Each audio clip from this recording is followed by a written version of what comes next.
Dialogando con Dios, un programa para meditar, reflexionar y alabar a Dios.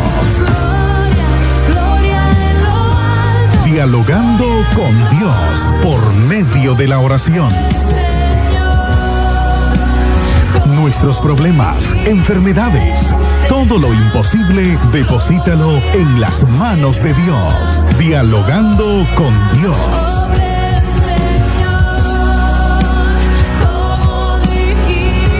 Dialogando con Dios. Muy buenos días, estimados hermanos, muy buenos días, amigos. Dios les bendiga de manera especial. Dios te bendiga, Joel Reyes. Gracias por todos tus comentarios. Que Dios te bendiga de manera especial en todo cuanto hagas. También a Emir Alex, Dios te bendiga de manera especial a este joven. Que sea el Señor bendiciendo tu vida, el de toda tu casa y prosperándole.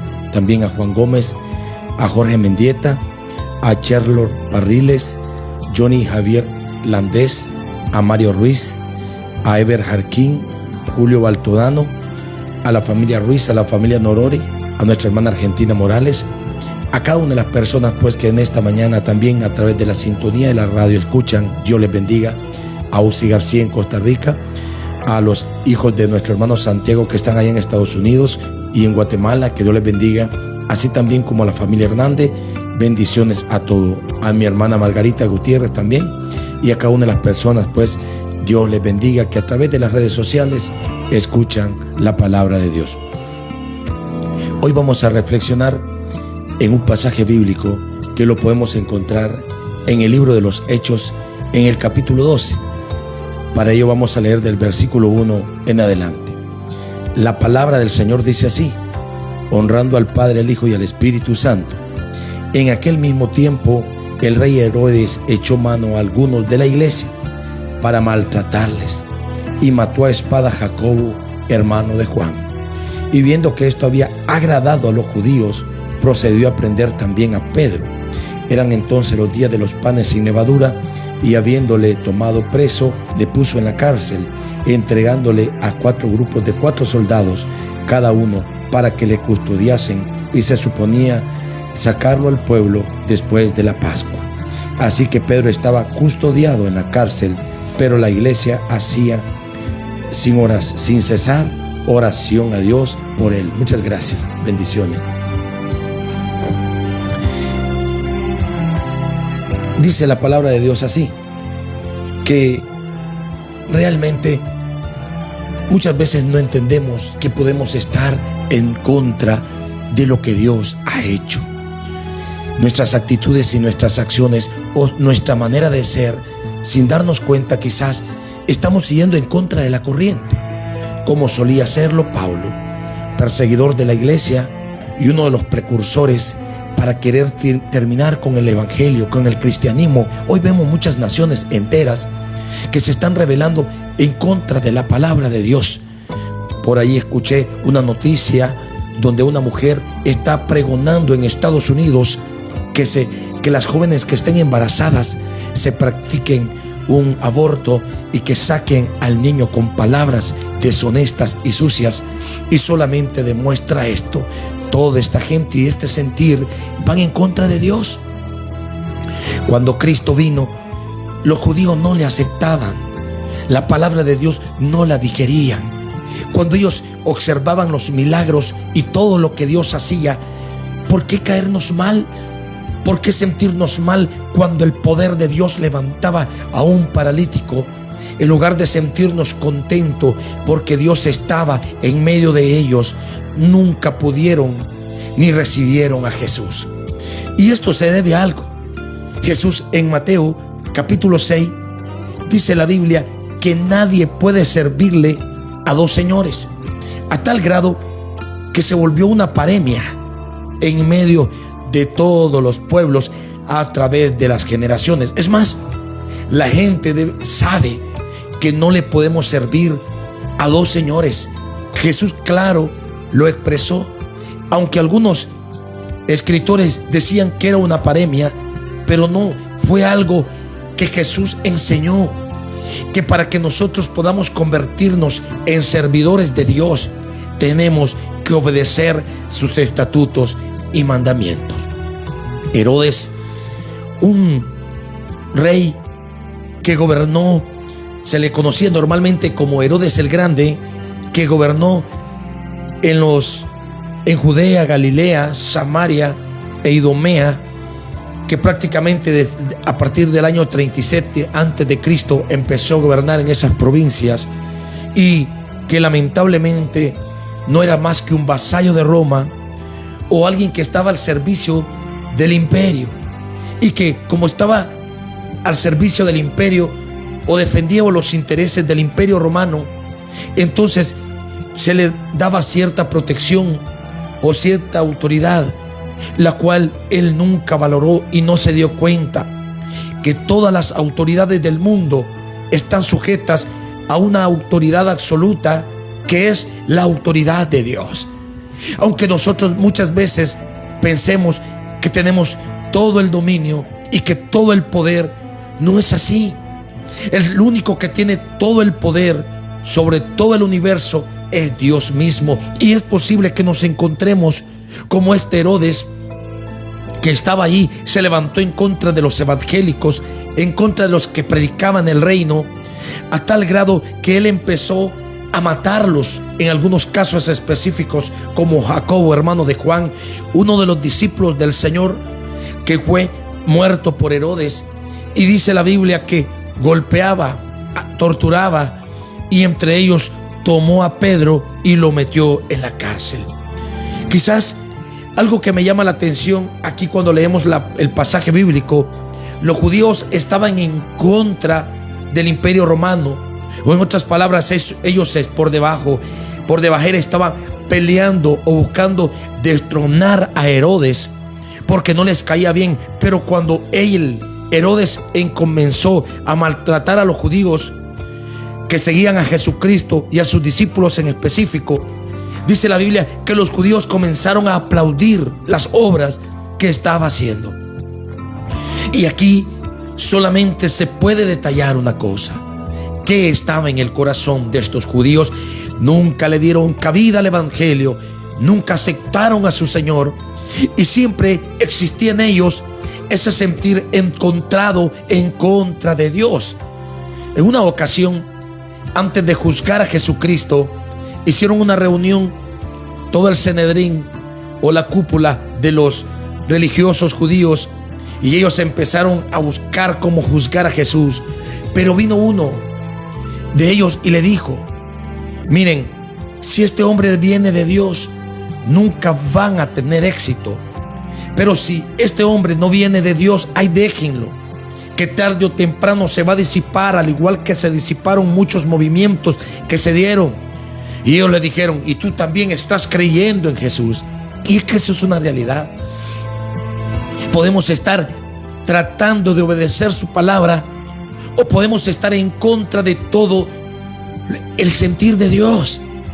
Y que nosotros podemos ver más adelante la situación en la que muere Herodes, este hombre que comenzó a destruir a los cristianos. Dice la palabra del Señor en el capítulo siguiente, en el mismo capítulo, en los versículos finales, que fue comido por gusanos. Él estaba en su trono y llegaron los de Tiro y de Sidón, y cuando comenzaron a clamar y decían: voz de dioses, él aceptó, creía que él era Dios.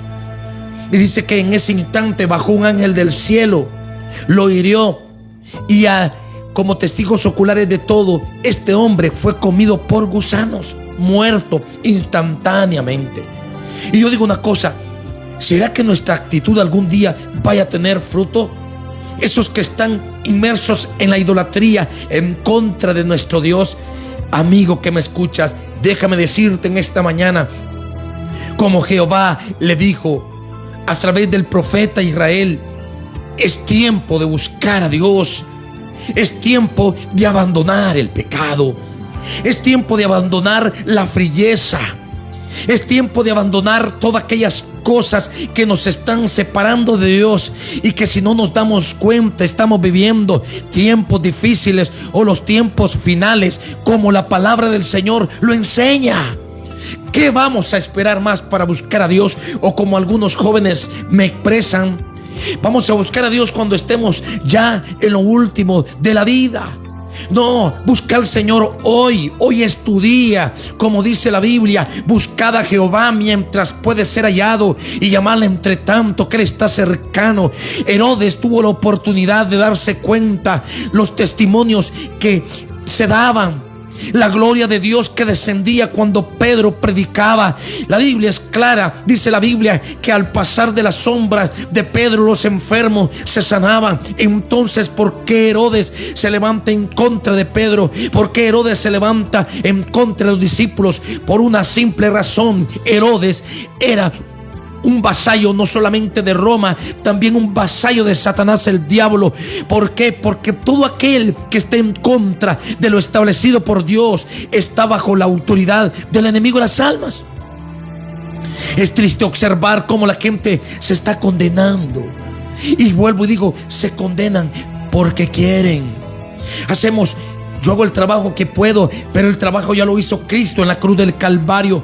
A mí solamente me toca comunicarte lo que Cristo ha hecho, hace y seguirá haciendo en aquellas personas que le buscan en espíritu y en verdad. Es triste observar hoy cómo los hombres se están matando. Basta con echar un vistazo a las noticias y darnos cuenta en el norte de nuestro planeta cómo se lleva una guerra atroz donde no hay vencedores, solamente hay derrotados, solamente hay tristeza, solamente hay muerte, y que el único que está tomando control sobre esas vidas es el enemigo de las almas, que fue el que vino a matar y a destruir, como dice la Escritura. Pero Cristo vino para que tengas vida y la tengas en abundancia.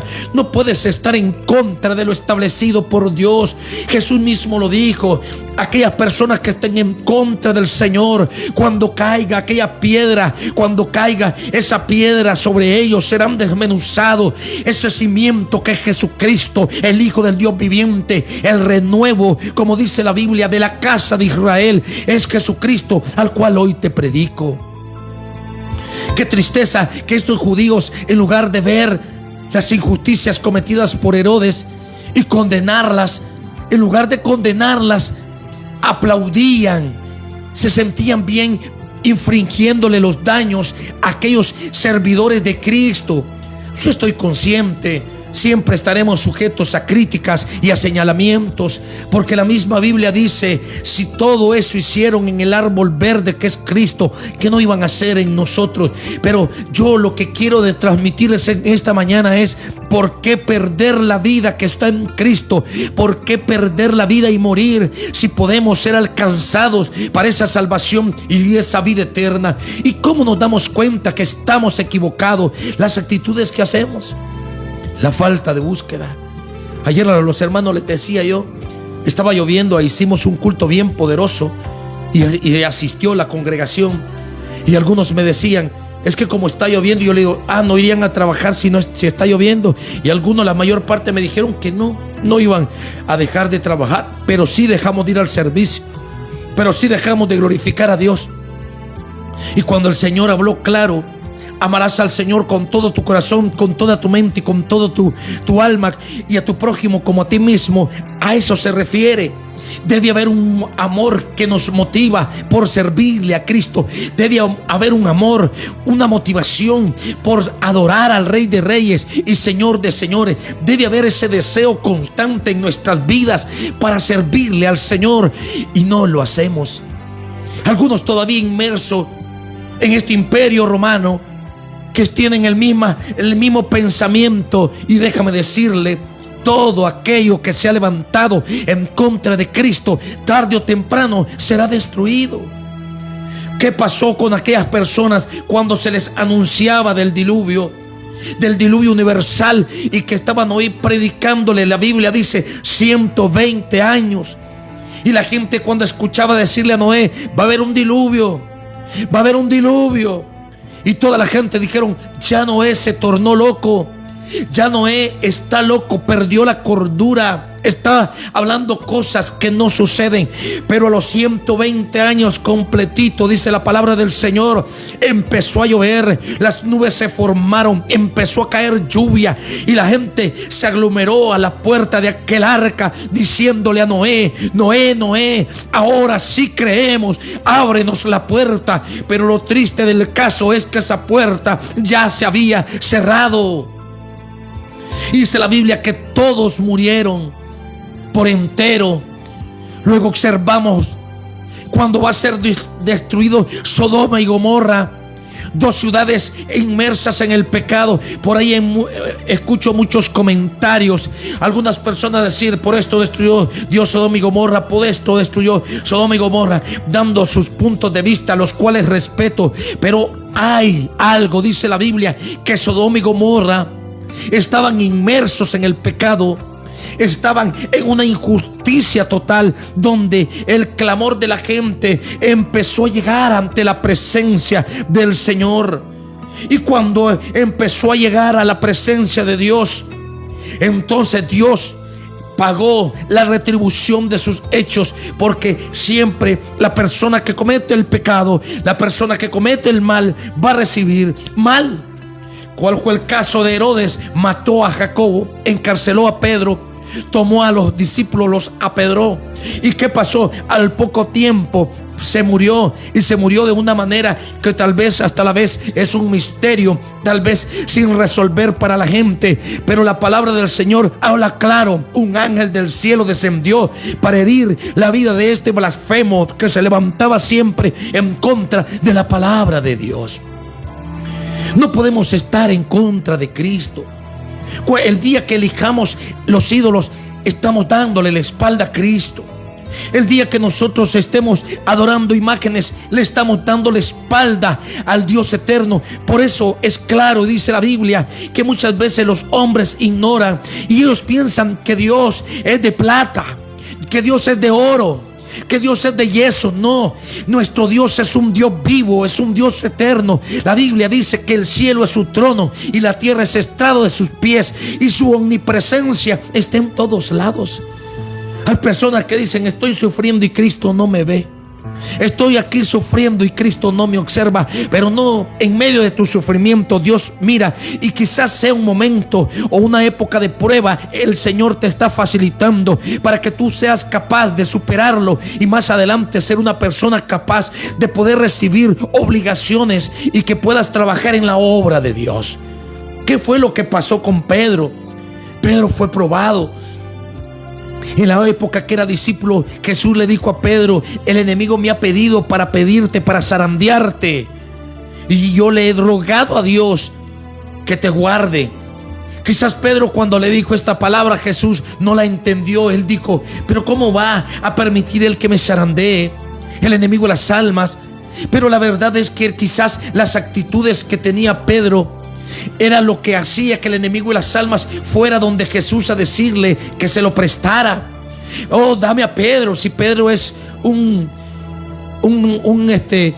rebelde, Pedro carga la espada, Pedro es un celote, o sea, era un guerrillero que estaba en contra del imperio, que él entrenaba para matar.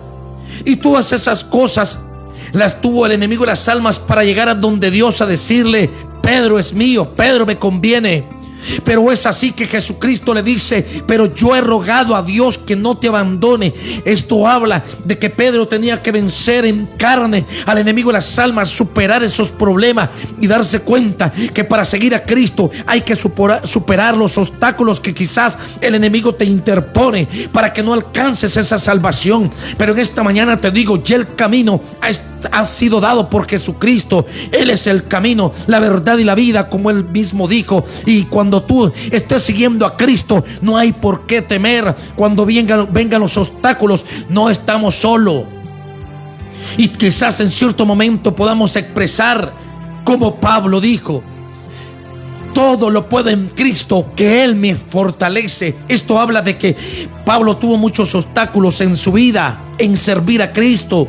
Pablo tuvo varios naufragios donde prácticamente la vida de él estuvo en peligro. Pablo fue mordido por una víbora. Pablo fue encerrado, Pablo fue encarcelado, Pablo fue vituperado, fue golpeado, Pablo sufrió muchas cosas, y que después al final diga Pablo: todo lo puedo en Cristo porque es mi fortaleza. Esto habla de algo que mucha gente no entiende, porque la gente va a la iglesia y no quiere sufrir. Quizás la gente va a la iglesia y quieren tener una vida de alfombra, ahí caminando en una tranquilidad total. Pero no, déjame decirte, el camino del Señor es un camino de una guerra, porque el enemigo de las almas no quiere que tú seas salvo. Cristo lo ha establecido todo. Como dice la Biblia, está establecido que el hombre muera una vez y después un juicio. Pero para los que están en Cristo no va a haber juicio, no hay de qué acusarnos. La Biblia dice que entraremos a la presencia de Dios, y vamos a entrar, dice la Biblia, estaremos ante el tribunal de Cristo, como dice la Escritura, para ser recompensados según sean nuestras obras. Esto habla de que todos aquellos que han superado los obstáculos y que alcanzan esa vida eterna, ellos van a recibir recompensa. Todo lo contrario a aquellas personas que, como estos judíos, siempre están en contra de lo bueno, en contra de Dios. Oh, cómo me voy a sentir bien de que mataran a espada a Jacobo. No me podía sentir bien, y ellos se sentían bien, solo demostraban algo. Estos corazones no tenían a Cristo, no eran servidores de Dios, no eran servidores de Yahvé como ellos hablaban, eran enemigos de Dios, porque ellos no tenían los mandamientos que decía la Biblia: no matarás. Ellos no tenían el mandamiento que decía: amarás al Señor con todo tu corazón, con toda tu mente, con toda tu alma, y a tu prójimo como a ti mismo. Mandamientos que Jesús mismo les enseñó, y no solamente en palabra, sino también en hechos. Cristo estaba siempre dándoles de pan, Cristo estaba siempre dándoles de comer, Cristo estaba ya acompañando a los heridos, Cristo estaba levantando a los resucitados. ¿Y por qué no le daban cabida a tantos testimonios buenos y tantas obras que Dios hacía? Solamente se podía interpretar como algo. Al final nunca fueron servidores de Dios, fueron servidores de Satanás. Porque, como vuelvo y digo Jesús en Mateo 6:24, no se le pueden servir a dos señores: o se le sirve a Cristo o se le sirve al enemigo de las almas. Pero de algo debemos de estar conscientes: son nuestros hechos lo que determinan de quién somos. ¿Estamos haciendo lo bueno? ¿Amamos lo de Dios? ¿Amamos a los enemigos? ¿Oramos por ellos? ¿Les pedimos que Dios les prospere? ¿O cuando nos hacen mal nos encerramos en nuestro orgullo? Nos sentimos allí encaprichados, llenos de odio, llenos de rencor, maldicientes tal vez a las obras que ellos hagan. Esto habla de un corazón que necesita de Cristo, habla de un corazón que necesita de Dios. Y de algo estoy consciente: lo que nosotros no podemos hacer, Dios sí lo hace. Este es un corazón que la Biblia dice está entenebrecido. Pero aquel corazón que tiene gozo en su corazón, que no hay nada que nos estorbe, aquel corazón que siempre, cuando vuelve a ver a Dios, vuelve a ver al cielo, sabe que ahí está el Señor, le glorifica, le exalta. No hablamos malas palabras, porque la Biblia habla claro: aún de las palabras que emanen de nuestras bocas vamos a dar cuenta. Una persona que siempre está maldiciendo, una persona que siempre está ofensiva, una persona que siempre está ahí violenta, es una persona que no tiene a Jesús en el corazón. Cuando se tiene a Dios en el corazón, vamos a sentir siempre amor por los demás, vamos a sentir amor por los necesitados, vamos a compartir nuestro pan con el hambriento. No importa, quizás no podamos solventarle las necesidades a todo el mundo, porque no vamos a tener esa capacidad, pero Cristo sí. Pero vamos a ayudarle a algunos, y lo vamos a hacer por obediencia. Que nosotros observamos, y para ir culminando, le dice: ¿qué estaban haciendo Pedro? Predicando. ¿Qué era? ¿Cuál era el delito? ¿Cuál era el delito que estaban haciendo los discípulos? Orando por los enfermos y que ellos se sanaran. Lo mismo que Cristo había hecho, ellos lo estaban haciendo. Es lo mismo hoy en el presente. Las mismas obras que Cristo hizo se tienen que dar en la iglesia, y tenemos que actuar de la misma manera en que Cristo actuó. Es cierto, la Biblia dice: y que por haberse multiplicado la maldad, el amor de muchos se enfriará. Pero hay un texto que con él culmino. Pero dice la Biblia: pero el que permanece para siempre, el que permanece, ese sí, y persevera hasta el final, es el que va a ser salvo. Entonces, amigo y hermano en el Señor, ya Cristo lo hizo todo. Cristo está esperando que vengas. ¿Por qué con esa rebeldía de no venir? ¿Por qué siempre estar en contra de lo bueno? No, solamente determinan cuando estamos en contra de lo bueno, es que necesitamos a Cristo en el corazón. Cuando hay un corazón ahí lleno de amargura y de odio hacia los demás, es una persona o un corazón que no está lleno del Espíritu de Dios, y el Señor te quiere llenar en esta mañana. Por eso el Señor dice: hijo mío, dame tu corazón, para que no tengamos esos finales fatídicos como el que tuvo Herodes y que tuvieron muchos que fueron enemigos de Cristo y enemigos del Evangelio de poder y de gloria. Dios les bendiga en esta preciosa mañana. Recuerda que Dios les ama, y como dice la Biblia, Dios no quiere la muerte del pecador, sino que nos arrepintamos para que podamos vivir. Vamos a orar en esta mañana. Gracias, Señor. Gracias una vez más. Te ruego, Dios mío, que de manera especial derribes principado y potestades, Dios. Te clamo por el grupo en Santa Juana, Dios. Bendícele, Dios. Todo dardo del enemigo se queme, Dios. Y lo que no sea tuyo, Padre, en el nombre de Jesús, lo echamos fuera.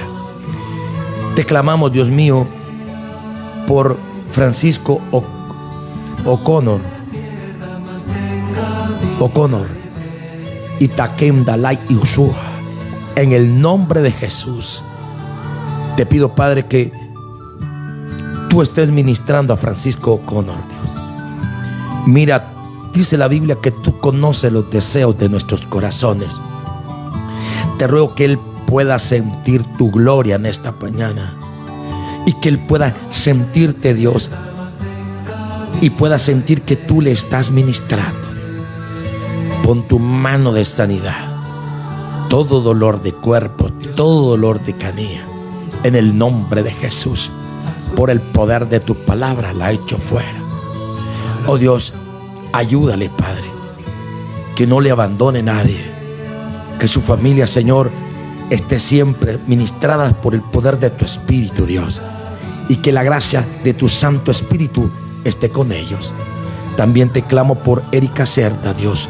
Bendícele a ellas y a toda su familia. Derrama bendición hasta que sobreabunden, Dios. Oh Dios, que en esta mañana, Padre, se abran esas ventanas de los cielos, y que tu unción, Dios, pueda fluir a través de los oyentes. Te lo pido y te lo ruego en el glorioso y santo nombre de Jesús. Amén y amén. Dios les bendiga. Hasta el día de mañana nuevamente reflexionamos sobre otro tema, si Dios lo permite. Bendiciones. Dialogando con Dios, un programa para meditar, reflexionar y alabar a Dios. Dialogando con Dios por medio de la oración. Nuestros problemas, enfermedades, todo lo imposible, deposítalo en las manos de Dios. Dialogando con Dios.